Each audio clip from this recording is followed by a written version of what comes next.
Hello, I'm Nayyef. And I am Btoo. Thank you, Paulo, for the wonderful introduction. Thank you, HRC, and wonderful audience for inviting us to speak in this inspiring event. We are gays refugee from Iraq. Please excuse my English language. Yeah. In our country, as in many countries around the world, they persecute and murder LGBTQ people. This killing aren't usually carried by the government. At least it's a red-called government like ISIS. LGBT people are killed by tribes, militias, and families. They believe being LGBTQ a disease. If you find out you're maybe tortured and raped by the militias, your boyfriend may be killed in front of you.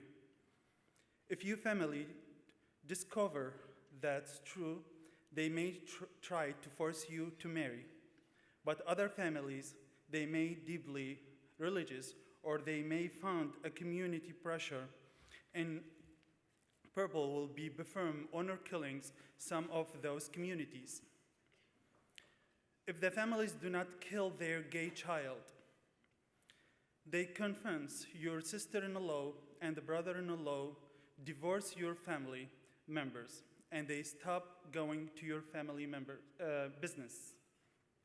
They make families feel they have no choice but to sacrifice their own child. This is what we know when we grow up, so we hide who we were. But then we met each other. You see, when the United States and coalition forces invaded Iraq, other through Saddam, I wanted to help. I became a translator with the US Marines. And I joined the new Iraqi army that support the coalition forces. They sent us both to Ramadi, the most dangerous place in the world in that time. Never did I expect to find my love life in this place. We ended up working together, and there was an almost immediate connection. But we almost too scared to tell each other how we were feeling. Honestly, could mean death. Still, it was a chance we were both willing to take. And I am so glad we did.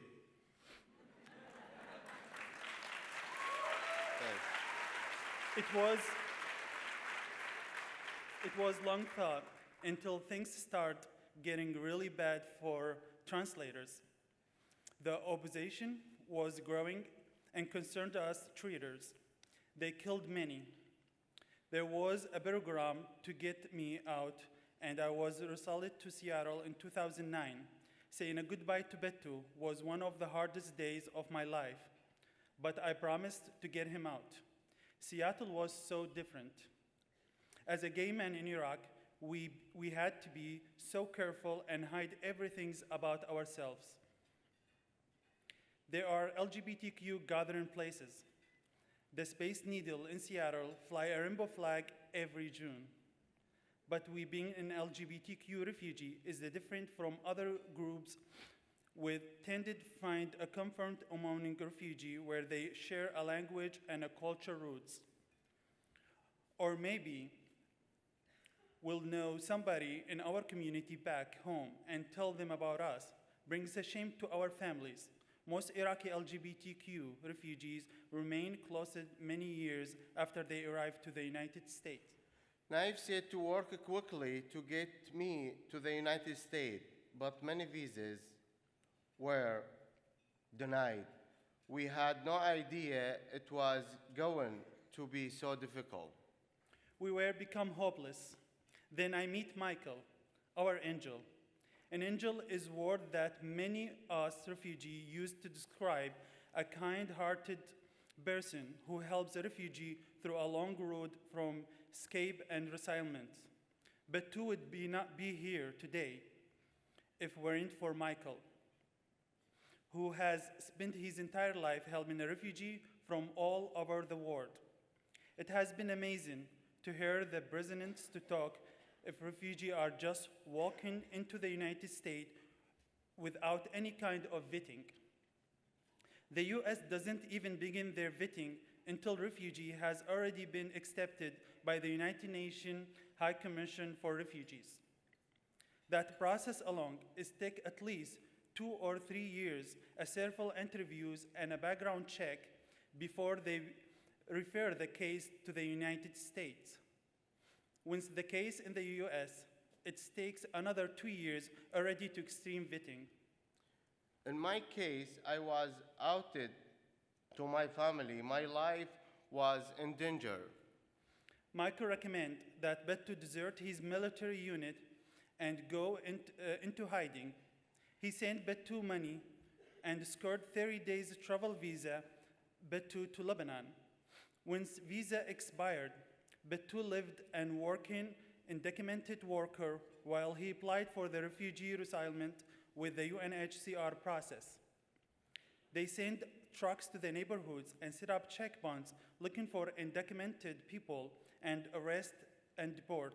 But if Btoo was deported to Iraq, would have probably been killed. Not everyone working with the refugees is afraid.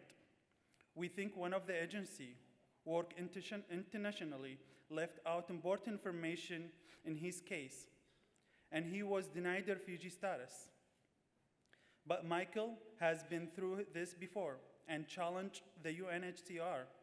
And in the meantime, Michael formed a sponsorship group to Canada for Btoo through the program where 5 sponsors commit to helping a refugee for 1 year. They help the refugee with having expensive housing and finding a job. This program in Canada, it's the best in the world for saving the lives of the gay refugees. And Btoo was accepted after 4 years he spent in Lebanon and immigration to Canada. It was the happiest day of our life when I arrived in Vancouver, and it wasn't long before Nayyef became an American citizen. And we got married at Michael's house.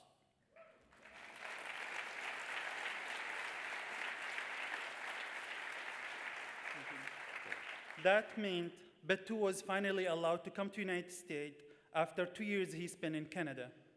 Now we have become angels like Michael. We help other LGBTQ people escape murder and persecution in their home countries. The United States used to be the best place to take LGBTQ refugees. Now we are shifting our cases to Canada. It's like a modern day, underground, railroad, but we desperately need help. We need more angels. You all can be angel too. After Ellen's show, our family, they found out about us. So we no longer talk with them. They actually cut all the connection we have with them. I'm no longer even can speak with my mom when she was in a hospital. But this is the price we pay to save more lives from LGBTQ. We know this is going to be heaven, and that's why we are here today.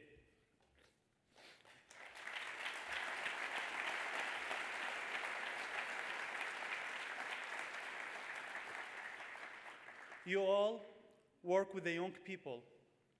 Somehow may be refugees, or may come from families like ours, cannot reconcile their religious beliefs and their child truth.